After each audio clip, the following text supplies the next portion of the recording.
अल्लाह ही अल्लाह किया करो, दुख न किसी को दिया करो, जो दुनिया का मालिक है नाम उसी का लिया करो। तकमीली तलबीना ताकत, सेहत और शिफा के लिए सुन्नत और तिब्बे नबवी का बेहतरीन नुस्खा। अभी ऑर्डर करें, कम पैसे में हमारे साथ बिजनेस शुरू करें। भारत भर से डिस्ट्रीब्यूटर और होलसेलर बनने के लिए अभी कॉल करें 9579591975। Takmili food products private limited, Malegaon, India. Herbal right लाया है आपके लिए मर्दाना कुव्वत का इलाज, वो भी जड़ी बूटियों द्वारा। इसके अलावा आपके जिस्म में किसी जगह पे दर्द हो, आप हमसे दवाइयाँ हासिल कर सकते हैं देश विदेश में। इसकी स्क्रीन पर दिए गए नंबर पर कॉन्टैक्ट करें। जोड़ों की पुरानी से पुरानी लाइलाज तकलीफ जैसे घुटनों का दर्द, पीठ और कमर का दर्द, कंधे, गर्दन और पैरों में दर्द के लिए संधि प्लस देसी शिफा लाए हैं मर्द और औरतों के तमाम गुप्त रोगों का इलाज। पहली खुराक में हैरत अंगेज़ असर देखें। अगर आप हमसे इंडिया और इंडिया से बाहर दवाइयाँ हासिल करना चाहते हैं, स्क्रीन पर दिए गए नंबर पर कांटेक्ट करें। Thank you. अस्सलामु अलैकुम व रहमतुल्लाहि व बरकातुहू। नाज़रीन, इस्तक़बाल है, स्वागत है आपका viral news live studio Jalgaon, Maharashtra, India में। मैं आपका मेज़बान मुफ्ती मोहम्मद हारून नदवी। आइए प्यारे मुल्क भारत की बहुत ही ख़ास बड़ी 10 अहम खबरों पर नज़र डालते हैं। नाज़रीन, सबसे पहले मैं अपील करूंगा कि जो साथी नए हैं और अभी तक इस बेबाक सच्चे चैनल से जुड़े नहीं हैं, अगर आप चाहते हो कि आपको मुल्क भारत की और पूरी दुनिया की सही और सच्ची खबरें देखने और सुनने को मिले, तो फिर आप इस चैनल से जुड़ जाइए। सब्सक्राइब कर लीजिए हमारे इस चैनल को, बेल आइकॉन घंटी के बटन को भी दबा दीजिए ताकि हमारी हर वीडियो, हर खबर आपको आपके मोबाइल पर मिल सके। और हाँ नाज़रीन, हम हर रोज़ एक अपील करते हैं कि प्लीज़, ये एक प्राइवेट चैनल है और चैनल चलाने के लिए पूरी एक टीम काम करती है। बड़ा रुपया पैसा खर्च होता है। लोग मशवरे तो बहुत देते हैं, मुफ्ती साहब ये भी कर लो, आजकल मशवरे आ रहे हैं, मुफ्ती साहब अरबी में भी न्यूज़ शुरू करो ताकि अरब वालों को पता चले हिंदुस्तान में क्या चल रहा है। मशवरे आपके बहुत अच्छे हैं, लेकिन इन तमाम पर अमल करने के लिए बड़ा पैसा लगता है। और हर आदमी ये सोचकर मेहनत मदद नहीं कर रहा है कि बहुत सारे लोग तो भेज रहे होंगे, आओ कभी हमारा अकाउंट चेक कर लो। 5 पैसा लोग भी, 1% लोग भी मदद नहीं करते हैं। अगर आप मदद करेंगे तो हम और ज़्यादा मजबूत कदम उठाएंगे और जुल्म और जालिमों के खिलाफ आवाज़ बेबाक अंदाज में उठाएंगे। तो मैं आपसे अपील करता हूँ, स्क्रीन पर हमारे चैनल का बैंक अकाउंट नंबर दिया जाता है, और अगर आप ऑनलाइन पैसा भेजकर मदद करना चाहते हैं तो गूगल पे, फ़ोन पे और पेटीएम तीनों का एक ही नंबर है 9923223361। अल्लाह ने जो भी आपको ताकत दी है, हर दिन या हफ्ते महीने में एक बार ही सही, मगर चैनल की माली मदद, माली ताउन, फाइनेंशियल हेल्प ज़रूर कीजिए और चैनल को मजबूत कीजिए। नाज़रीन, आज बुध का दिन है और एक दिन पहले हम जुमेरात को होने वाले लाइव बयान का टॉपिक, उन्वान बयान कर देते हैं। आइंदा कल इंशाल्लाह जुमेरात को जो लाइव बयान होगा उसका बहुत अहम उन्वान है कि गुलाम ये रसूल में मौत भी कबूल है, जो ना हो इश्क़ मुस्तफ़ा तो ज़िंदगी फजूल है। अपनी पूरी फैमिली के साथ आप इस बयान को ज़रूर देखें। पिछले हफ्ते थोड़ा सा नेट में गड़बड़ हो गई थी, इसलिए 1 घंटा बयान लेट हुआ था। आप दुआ किया कीजिए कि हमारे लिए सारी आसानियाँ अल्लाह पैदा कर दे। आइए नाज़रीन, पहली बड़ी खबर आ रही है उत्तर प्रदेश को लेकर। जी हाँ, आप जानते हैं कि उत्तर प्रदेश में योगी आदित्यनाथ का आतंकवादी बुलडोजर एकतरफा कार्रवाई कर रहा है और अब मुल्क और दुनिया के लोग योगी आदित्यनाथ पर थूक रहे हैं। और अब आप देखें कि सुप्रीम कोर्ट के एक्स जज जस्टिस गंगोली ने भी ये कहा है कि घरों पर बुलडोजर चलाना मुकम्मल तौर पर गैर कानूनी है। मुल्क इस वक्त बदतरीन दौर से गुजर रहा है, इसलिए बाकायदा एक्स जजेस ने और कानून के माहिरीन ने चीफ जस्टिस के नाम लेटर लिखकर ये कहा कि यूपी के मुसलमानों पर जिस तरीके से योगी आदित्यनाथ जालिम और हिटलर बन गया है, तो अब जजों ने, अभी के जज को खत लिखा है, चीफ जस्टिस से कहा है कि बुलडोजर आतंकवाद का सुप्रीम कोर्ट के जज अज खुद नोटिस लें और इस बुलडोजर आतंकवाद को रोकें, क्योंकि ये बुलडोजर आतंकवाद जिंदगियों को तबाह कर रहा है। जब बशीर बदर का वो शेर है, बशीर बदर ने कहा था कि लोग टूट जाते हैं एक घर बनाने में, तुम तरस नहीं खाते। बस्तियां जलाने में, तो मैं उसे कहता हूं कि योगी तू तरस नहीं खाता बुलडोजर चलाने में, तो लोगों की जिंदगी भर की कमाइयों पर बिल्कुल एकतरफा कार्रवाई करके इंतकामी सियासत का निशाना बनाया जा रहा है।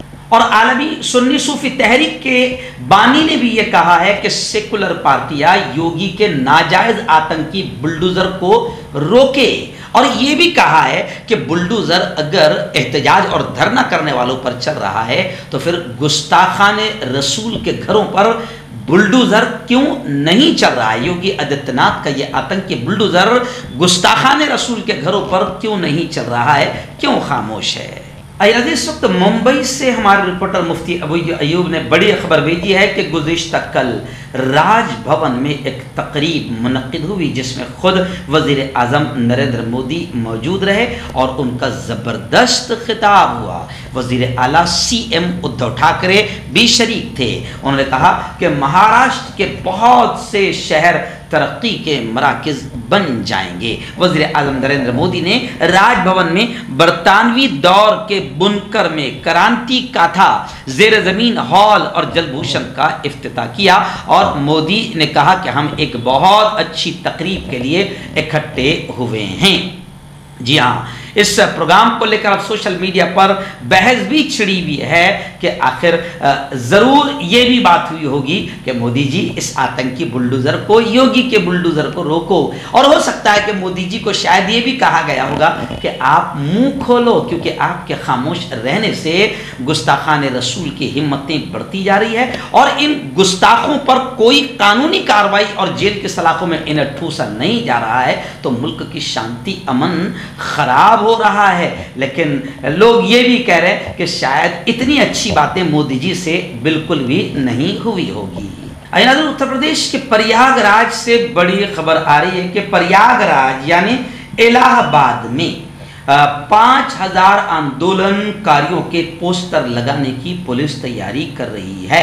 पुलिस ये तस्वीरें, CCTV फुटेज, सर्विस लाइंस, कैमरे और लोगों से मिले वीडियो से इकट्ठा करेगी। फसाद करने वालों की पहचान होने के बाद 4 दिन बाद भी उनका पता नहीं चल पड़ा है। उनकी धरपकड़ के लिए पुलिस उनके पोस्टर लगाने की तैयारी कर रही है और लोग तारीफ भी कर रहे हैं कि बहुत अच्छा कदम है, लेकिन लोग ये कह रहे हैं कि वाकईतन सच्चाई के साथ जितने भी फसादी, दंगाई और आतंकवादी है, दोनों समाज के ईमानदारी के साथ उनके पोस्टर लगाए जाएं। और लोग सोशल मीडिया पर ये भी कह रहे हैं कि अभी तक तो रत्ती बराबर ईमानदारी नहीं हुई है, तो कुछ लोग कह रहे हैं कि आगे भी ईमानदारी की उम्मीद नहीं है, पोस्टर लगने में भी ईमानदारी की उम्मीद नहीं है। लेकिन मैं समझता हूं कि अच्छी उम्मीद रखनी चाहिए। थोड़ी बहुत गैरत और शर्म तो जालिमों को भी आती है। इस वक्त बड़ी खबर आ रही है। सुप्रीम कोर्ट ने अपना अहम फैसला सुनाते हुए ये कहा है कि बगैर शादी के पैदा होने वाले बच्चों को भी बाप की जायदाद में हक मिलेगा।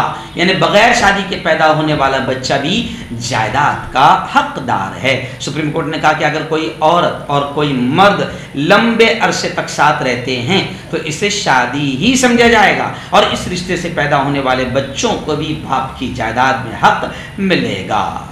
और सुप्रीम कोर्ट ने कहा है कि अगर दोनों लंबे अरसे तक साथ रहे हैं, भले ही शादी न की हो, अब बच्चे के DNA टेस्ट में अगर यह साबित हो जाए कि बच्चा इन दोनों का है तो बच्चे का बाप की जायदाद पर पूरा हक है। ख्याल रहे कि केरला के एक शख्स ने अपने वालिद की जायदाद के तकसीम में हिस्सा न मिलने पर हाईकोर्ट में मुकदमा दायर किया था, जिस पर यह सामने बातें आई है।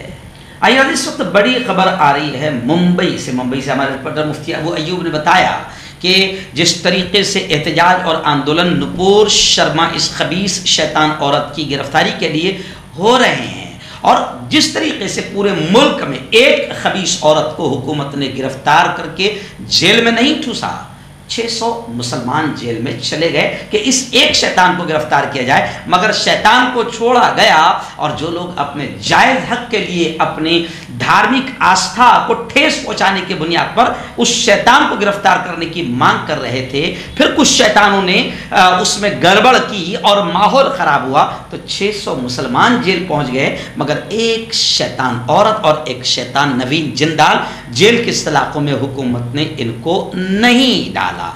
अब मुंबई में भी एहतिजाज की तैयारी हो रही है, तो ऐसे मौके पर मुंबई अमन कमेटी के सदर फरीद शेख का बड़ा बयान इस वक्त आया है।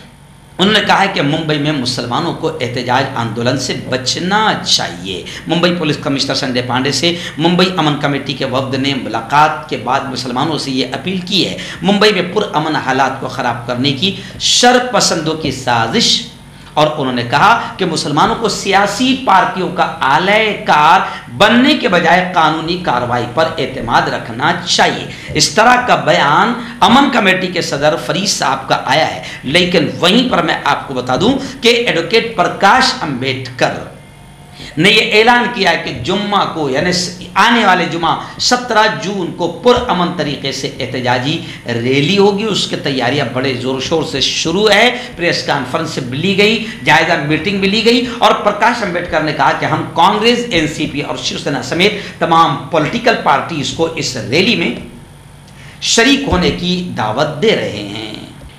इस वक्त बड़ी खबर आ रही है। आप जानते हैं कि राहुल गांधी को भी ईडी ने तलब किया, बुलाया, और तकरीबन 18 घंटे पूछताछ हुई है।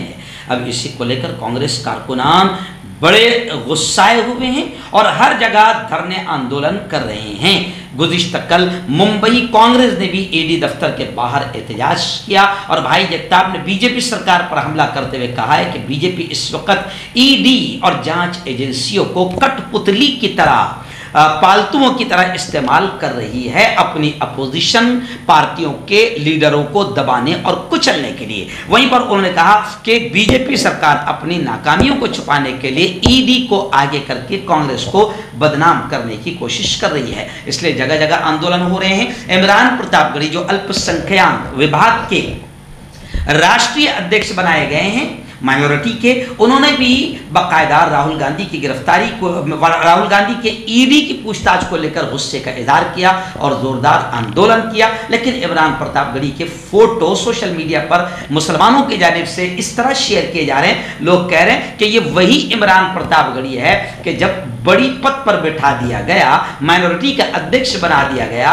तो माइनॉरिटी के जज्बात से खिलवाड़ करने वाली नुपुर शर्मा की गिरफ्तारी के लिए इस इमरान प्रतापगढ़ी ने एहतजाज आंदोलन नहीं किया, रोड पर नहीं आया। लेकिन राहुल गांधी ईडी की पूछताछ अगर हो जाए तो राहुल गांधी के लिए इमरान प्रतापगढ़ी बड़े पुरजोश अंदाज में रास्तों पर नजर आए। इस तरीके से सोशल मीडिया पर काफी लंबी बहस छिड़ गई है। आइए उत्तर प्रदेश की एक और बड़ी खबर आ रही है। लखनऊ से हमारे रिपोर्टर फैजान इलाही ने बताया कि उत्तर प्रदेश में आने वाले जुमा को मद्देनजर रखते हुए पुलिस ने बाकायदा बहुत सख्त बंदोबस्त लगा दिया है, क्योंकि फिर डर है कि इस आने वाले जुमा को भी आशिकान रसूल किसी अंदाज में एहतजाज और आंदोलन करेंगे। लेकिन यह भी कमाल की बात है कि एहतजाज के लिए पुलिस का सख्त बंदोबस्त है, लेकिन एक शैतान औरत को गिरफ्तारी का ऑर्डर करने के लिए हुकूमत तैयार नहीं है। अच्छा, ये शैतान औरत मुजरिम हैं,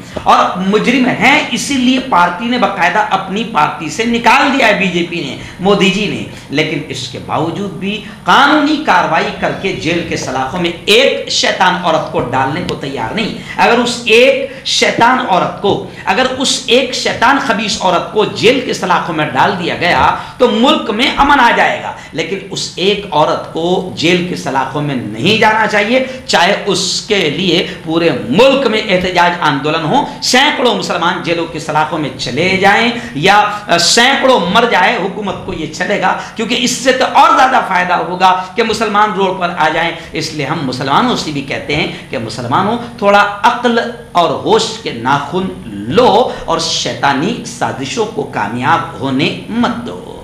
इस वक्त जम्मू कश्मीर श्रीनगर के हालात को लेकर पढ़े लिखे जवानों की बेरोजगारी को लेकर बड़ी खबर आ रही है। नेशनल कॉन्फ्रेंस से इस वक्त नेशनल कॉन्फ्रेंस का बड़ा बयान आया है। उन्होंने कहा है कि बेरोजगारी से मुताल्लिक आदादो शुमार बड़ी तशवीशनाक है। बेतहाशा बेरोजगारी में इजाफा हो रहा है। उन्होंने कहा कि हुक्मरान पार्टी यानी बीजेपी अपनी प्रोपेगेंडा मिशनरी, बीजेपी के पास में प्रोपेगेंडा के पूरे आलात है, पूरे दलाल चैनल गोद में बैठे हुए गोदी मीडिया है। इसलिए बीजेपी, उन्होंने कहा कि नेशनल कॉन्फ्रेंस ने कहा कि बीजेपी अपने इन दलालों के जरिए से झूठे दावे कितने ही कर ले, लेकिन असल हकीकतें अलग है। जम्मू कश्मीर के हालात ये है कि हजारों लाखों जवान पढ़ लिख कर डिग्रियां लेकर हाथों में घूम रहे हैं, उन्हें नौकरियां नहीं है। और ये बिल्कुल फैक्ट है कि जिस बीजेपी ने भाइयों बहनों 2 करोड़ नौकरियां दी जाएगी, तो नौकरियां तो मिली नहीं है, बल्कि जिनकी नौकरियां थी उनकी नौकरियां चली गई। क्योंकि जो सरकारी गवर्नमेंट के इदारे थे, इंस्टीट्यूट थे, जब उनको ही बेच दिया है मोदी जी ने, तो वहां पर नौकरियां कहां से बचेगी। तो नौकरियों का बड़ा बुरा हाल है। और नेशनल कॉन्फ्रेंस ने इस बात को खुलकर कहा है कि जम्मू कश्मीर में बेरोजगारी की शरह में रोज बरोज इजाफा होता जा रहा है। मैं खुद जब आज से 10 दिन पहले जम्मू कश्मीर के सफर पर था, तो मैंने देखा कि कश्मीरियों की बेटियां भी आला तालीम हासिल करती है। कश्मीरियों की बेटियां मुंबई, पूना, बेंगलोर हर तरफ जाकर बड़ी बड़ी डिग्रियां हासिल कर रही है, लेकिन उन बेटियां और उन बेटियों को बिल्कुल भी नौकरियां नहीं हैं। नेशनल कॉन्फ्रेंस ने तो यहां तक कह दिया कि नौजवानों को नौकरियां और रोजगार के मौके फराहम करने के बजाय गुज़िश्ता 3 साल से जम्मू कश्मीर को अंधेरों में ढकेलने का रात दिन सिलसिला जारी है। और जानबूझकर नौजवान कुछ पॉलिसियां बनाई जा रही है। गुज़िश्ता 3 वर्षों से सरकारी मुलाजमतें देने के ऐलानात किए जा रहे हैं, मगर ये सब ज़बानी जमा खर्चे हैं और पढ़े लिखे और बासलाहियत नौजवानों के लिए रोजगार के दरवाजे बंद कर दिए गए हैं। पहले से ही कई वर्षों से काम कर रहे मुलाजमीन को नौकरियों से निकाला जा रहा है। यानी जम्मू कश्मीर में बेरोजगारी बहुत हद तक बढ़ चुकी है। इस वक्त बड़ी खबर आ रही है। जी हाँ, मैं आपको बताऊं कि साइबर हमला हुआ, 500 से ज्यादा वेबसाइट को हैक कर लिया गया। महाराष्ट्र में थाना पुलिस की साइट समेत 70 वेबसाइट इसका शिकार हुई। वहीं पर मैं आपको बता दूं कि थाने पुलिस की हैक की गई वेबसाइट 3 घंटे में बहाल हो गई। हैकर्स ने महाराष्ट्र की भी 70 वेबसाइट पर हमला किया था। और इस वक्त इनकलाब मुंबई मेरे पास में है, इसमें तो इस बात का खुलकर तस्करा किया गया कि वेबसाइट जो हैक की गई, जी हाँ, साइबर जो हमला हुआ वो एहानत रसूल के खिलाफ हुआ। यानी प्यारे मुल्क में जो शैतान प्यारे नबी सल्लल्लाहु अलैहि वसल्लम की शान में गुस्ताखियां कर रहे हैं और इस मुल्क में उन पर कोई कार्रवाइयां नहीं हो रही है, उन्हें जेल के सलाखों में ठूंसा नहीं जा रहा है, तो अब बाकायदा साइबर अटैक भी हम पर शुरू हो गए हैं। और ये खबर इनकलाब मुंबई में आई है कि एहानत रसूल के खिलाफ महाराष्ट्र की 500 वेबसाइट हैक कर ली गई। थाने पुलिस की वेबसाइट भी 5.5 घंटा तक हैक रही। मलेशिया के हैकर्स ग्रुप ड्रैगन फोर्स का नाम सामने आ रहा है। हैकर्स ने मैसेज पोस्ट करके हुकूमत हिंद से शान अक़दस में गुस्ताखी पर पूरी दुनिया के मुसलमानों से माफ़ी मांगने का मुतालबा किया। पुलिस आखिर तफ्तीश में मसरूफ़ है। आखिरी बड़ी खबर इस वक्त मेरी निगाहों के सामने आ रही है। जी आप जानते हैं कि नुपुर शर्मा और नवीन जिंदाल ये लाडले हैं भारतीय जनता पार्टी के। जब पूरी दुनिया से दबाव आया तो इन शैतानों को सिर्फ पार्टी से निकाल दिया गया, जबकि पार्टी ये मानती है कि इन्होंने घटिया और नीच हरकत की, इसलिए हम पार्टी से निकाल रहे हैं। तो लोगों का कहना है फिर इन पर कार्रवाई गिरफ्तारी की क्यों नहीं हो रही है, जबकि पूरा मुल्क नहीं पूरी दुनिया जल रही है, क्योंकि मुसलमान तौहीन रिसालत को बर्दाश्त नहीं कर सकता। अब बीजेपी घटिया हरकत कर रही है। जी हाँ, सिर्फ लॉलीपॉप इनको पार्टी से निकालकर पूरे मुल्क को और पूरी दुनिया को बेवकूफ़ बनाना चाह रही है। लेकिन अब बीजेपी का हाल ये हो गया कि बीजेपी को भी लोग जो उसमें मुस्लिम लीडरान हैं वो छोड़ रहे हैं। महाराष्ट्र में बीजेपी के एक कदावर लीडर है अफजल दाऊदानी, इन्होंने भी पार्टी छोड़ी। जी हाँ, और उन्होंने सभी मुस्लिम लीडरों से भाजपा छोड़ने की अपील की। ऐसे ही इस वक्त जालना से हमारे रिपोर्टर हाफिज अब्दुल बासित इशाती ने बताया कि महाराष्ट्र के जालना में भी जो बदनापुर है वहाँ के शेख समीर शेख चांद, जो बाकायदा उपनगर अध्यक्ष भी है और बांधकाम सभापति के जिम्मेदार भी है, बदनापुर के, उन्होंने भी बाकायदा मेमोरेंडम देकर यह मुतालबा किया है कि नुपुर शर्मा को गिरफ्तार किया जाए, वरना मैं अपने तमाम पदों से भी इस्तीफा दूंगा और अपने पूरे कार्यकर्ताओं के साथ बीजेपी को छोड़ दूंगा। ऐसे ही गुज़िश्ता कल सोशल मीडिया पर एक औरत का भी वीडियो वायरल हो रहा है जो बीजेपी की है और पार्षद भी है, और उसने बीजेपी को इस्तीफा दे दिया। उसने कहा कि देखो भाई, सारी चीजें बर्दाश्त होगी लेकिन बीजेपी की यह घटिया और नीच हरकत बर्दाश्त नहीं होगी कि गुस्ताखा ने रसूल को जेल के सलाखों में न डालना, यह बीजेपी की नीच हरकत है, इसलिए मैं अपने पार्षद पद से भी इस्तीफा दे रही हूं। तो इस तरीके से अब बीजेपी में जो मुसलमान हैं वो बीजेपी को छोड़ रहे हैं और वो दूसरे मुसलमानों से भी अपील कर रहे हैं कि थोड़ी बहुत भी गैरत और शर्म होगी और नबी से थोड़ा भी इश्क होगा तो बीजेपी को छोड़ दो। क्यों होता है जोड़ों में दर्द, क्यों रहती है जोड़ों में जकड़न, क्यों हो जाती है जोड़ों में सूजन, क्यों बन जाती है जोड़ों में गांठ, क्यों थम सी जाती है जिंदगी। जोड़ों की पुरानी से पुरानी लाइलाज तकलीफ जैसे घुटनों का दर्द, पीठ और कमर का दर्द, कंधे, गर्दन और पैरों में दर्द के लिए संधि प्लस प्लस एक संजीवनी बूटी की तरह है, या यूं कहे कि एक स्थायी इलाज साबित हो चुका है। लाखों लोग इसे अपना चुके हैं और दर्द पर विजय प्राप्त कर चुके हैं। जब हम नियमित रूप से संधि प्लस प्लस से मालिश करते हैं तो त्वचा इसे तुरंत ऑब्जर्व करके जोड़ों के सूक्ष्मतम अवस्था में पहुंचा देती है, जिससे जोड़ों में ब्लड का सर्कुलेशन बढ़ जाता है और जोड़ों के मांसपेशियों में मजबूती आती है। आंतरिक सूजन समाप्त हो जाती है, जिससे दर्द में आराम तो मिलता ही है, साथ ही साथ जोड़ों में नई शक्ति भी आती है। हमारे ये प्रोडक्ट ना कि किसी बाजार में मिलता है और ना ही मेडिकल शॉप पे, इसलिए इसे पाने के लिए अभी स्क्रीन के नंबरों पे कॉल करें और ऑर्डर करें।